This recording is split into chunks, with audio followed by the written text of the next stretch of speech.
जय हिंद। Welcome to S physics. आज हम लोग एंगुलर मोमेंटम का डेरिवेशन करने वाले हैं। Angular momentum are for rotating rigid body. और एंगुलर मोमेंटम का दूसरा एक नाम है, that is the moment of linear momentum. Moment of linear momentum को ही हम लोग एंगुलर मोमेंटम बोलते हैं। सबसे पहले मोमेंट ऑफ लीनियर मोमेंटम, जिसको हम लोग एल से रिप्रेजेंट करते हैं। Moment of linear momentum is represented by L and ये वेक्टर फॉर्म में it is R cross P. कैसे हम लोग रिप्रेजेंट करते हैं? आर क्रॉस पी, जहां पे आर क्या है? Perpendicular distance and P is the linear momentum. तो आप देख रहे हैं ये इसीलिए आर क्रॉस पी है, पी इज द मोमेंटम, इसीलिए हम लोग इसे क्या बोलते हैं? Moment of linear momentum. ठीक है, तो moment of linear momentum is defined as the product of, ये डिफाइन करना, product of momentum and perpendicular distance from axis of rotation. तो it is R cross P. तो angular momentum is defined as, definition फिर से एक बार repeat कर देता हूं, it may be defined as, R cross P हमें बोलना है, it is defined as the product of linear momentum and perpendicular distance from axis of rotation, that is r, right? तो angular momentum और moment of linear momentum L is equals to r cross p, right? Cross product है, तो ये आ गया r p sin theta. अगर theta 90 degree होता है, because हमें ऑलरेडी पता है कि ए क्रॉस बी क्या होता है, what is A cross B? Vector form है ये। A cross B is mod of A into mod of B into sine theta, तो that is A B sine theta into N cap आता है, but N cap हम यहाँ पे नहीं लिखेंगे, that is the unit vector, तो it become R P sine theta. अगर थीटा 90 हुआ तो साइन 90 क्या होता है? साइन 90 होता है 1। तो I can say for theta is equals to 90 degree, sin 90 is 1, sin 90 is 1, so therefore ये वाला टर्म हमारा क्या हो गया? L is equals to, L we can write it as L is equals to RP। R is R, P जो linear momentum है, इसको हमने बोला कि it is the linear momentum. तो linear momentum is defined as the product of mass and velocity. तो फिर से आर एम, वी के जगह हम आर इंटू ओमेगा लिख सकते हैं। ये मैंने, अच्छा, ये v के जगह r इंटू ओमेगा हम लोग क्यों लिख रहे हैं? बिकॉज मैं फिर से वो पार्ट रिपीट कर रहा हूं कि जब कोई बॉडी रोटेट करता है तो उसके लीनियर के सारे terms will be different for different different particles, और एंगुलर के सारे टर्म्स रिमेन्स सेम। तो आपने 3 रिलेशन पढ़ा है, बेसिकली नहीं पढ़ा है तो हम लोग किसी वीडियो में डेफिनेटली उसके बारे में पढ़ेंगे। आपने पढ़ा है S is equals to R into theta, V is equals to R into omega, A is equals to R into alpha। तो यहाँ S क्या है? Linear displacement is equals to radius into angular displacement, linear velocity is equals to radius into angular velocity, linear acceleration is equals to radius into angular acceleration। तो आप देख रहे हैं ये जो टर्म है, लीनियर के सारे term is equals to radius into angular के सारे टर्म्स। तो एज आई सेड कि लीनियर के टर्म्स अलग अलग होते हैं, इसलिए लीनियर के टर्म में हम इसको नहीं लिखेंगे, तो v के जगह हमने क्या डाल दिया? r into omega, because v का वैल्यू क्या है? r into omega. सो ये टर्म हो गया हमारा mr square into omega, but mr square is i, तो i into omega it is l, right? अब ये टर्म हमें प्रूफ करना है, किसके लिए? जब हम बात करेंगे टॉर्क एक्टिंग, टॉर्क नहीं, जब हम लोग बात करेंगे angular momentum of a rotating body, तो अगला जो डेरिवेशन आएगा, कंसेप्ट पूरी तरह यही यूज होगा, उसमें हम लोग angular momentum of a rotating body के टर्म पे चलते हैं। तो अगला डेरिवेशन हमारा है angular momentum of a rotating rigid body. तो सबसे पहले एक रिजिड बॉडी लेंगे। रिजिड बॉडी का कोई डेफिनेट शेप नहीं होता है, तो कैसा भी इरेगुलर शेप का बॉडी हम लोग ले सकते हैं। और ये हो गया इसका एक्सिस ऑफ रोटेशन, इसका एंगुलर वेलोसिटी ओमेगा ले लिया, एंड वापस से इस बॉडी का जो टोटल मास है that is capital M and this body consist with the n number of particles. मान लेते हैं ये पार्टिकल है जिसका मास m1 है, यहाँ पार्टिकल उसका मास m2 है, यहाँ जो पार्टिकल है उसका मास m3 है and this particle having its mass as mn, right?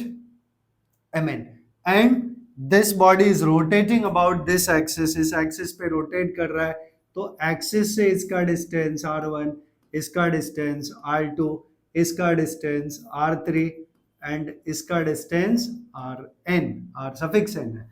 और क्या हम टर्म लेंगे, बिकॉज हम लोग बात कर रहे हैं angular momentum of a rotating body, और हमने बताया एंगुलर मोमेंटम को और हम लोग क्या कहते हैं, moment of linear momentum.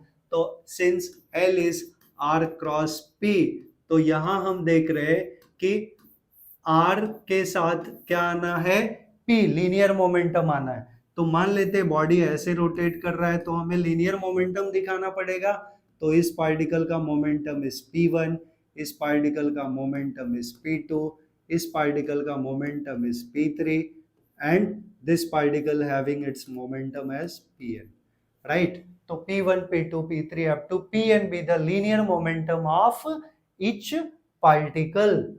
So हम यहां से स्टार्ट करेंगे, ये तो डेरिवेशन के लिए डिस्क्रिप्शन हो गया कि omega be the angular velocity of all the particles. तो हम लोग मोमेंटम, एंगुलर मोमेंटम निकालेंगे हर एक पार्टिकल का और सबको ऐड कर दे तो हमें total angular momentum of a rotating rigid body मिल जाएगा। सो स्टार्ट करते हैं।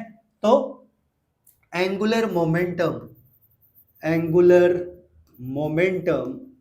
Of particle of mass m1, ये क्या होगा, this will be L1 is equals to L1 is equals to R1 cross P1, because R cross P इसका formula है, यहाँ डिस्टेंस देख रहे हैं इसका R1 है और मोमेंटम क्या है, दैट इज P1, तो R1 क्रॉस P1।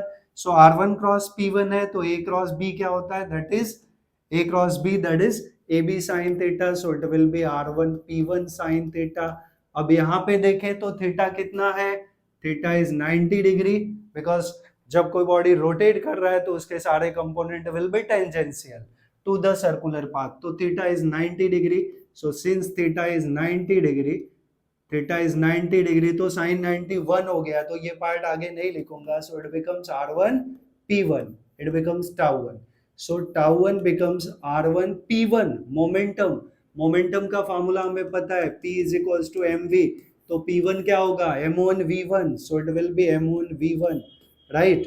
आगे R1 m1 v1 can be written as v is equals to r into omega, हमने बताया था S is equals to R into theta, V is equals to R into omega, A is equals to R into alpha.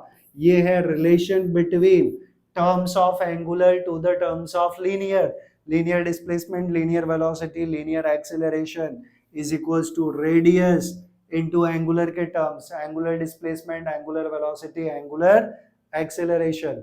तो यहाँ देख रहे हैं हम V है तो V के जगह हम क्या चूज करने वाले हैं, R into omega, तो यहाँ पे V1 के जगह R1 इंटू ओमेगा। ओमेगा 1 क्यों नहीं लिखा, बिकॉज ओमेगा सारे पार्टिकल के लिए सेम होगा, बिकॉज ये एंगुलर का टर्म है। सो ओवरऑल हमें मिला m1 R1 स्क्वायर ओमेगा, ये टॉर्क टाउ 1 हो गया। Similarly we can write, similarly हमें मिलेगा क्या, टाउ 2, यहाँ पे लिख देता हूं मैं, similarly tau 2 will be m2 r2 square omega, same way m1 r1 square omega था, तो अगला पार्टिकल है जिसका मास m2 है तो m2 r2 square omega, and tau 3 it will be m3 r3 square omega। ऐसे ही अप टू tau n, ये टर्म क्या हो जाएगा, mn rn square omega।